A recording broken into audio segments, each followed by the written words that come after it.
Hello and welcome to this video. Today I'm going to walk you through a step-by-step tutorial on how to transfer your Mailchimp account to ConvertKit.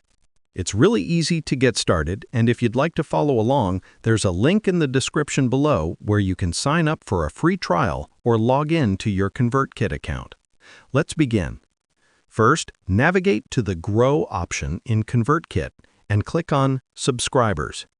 Scroll down and select Add Subscribers, then choose Import from another provider. Next, select Mailchimp from the list. You'll now be asked to enter an API key. To get your API key, log into your Mailchimp account. Click your profile icon in the top right corner and select Profile from the drop-down menu. Then go to the Extras tab and click API Keys. Scroll down and click Create a Key.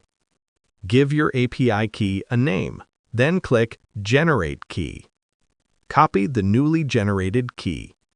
Now return to ConvertKit, paste the key into the required field, and click Continue Import. Once everything is ready, click Start Import. Finally, click Done to complete the process. Your subscribers will now be successfully imported from Mailchimp to ConvertKit. Thanks for watching, and I hope you found this tutorial helpful.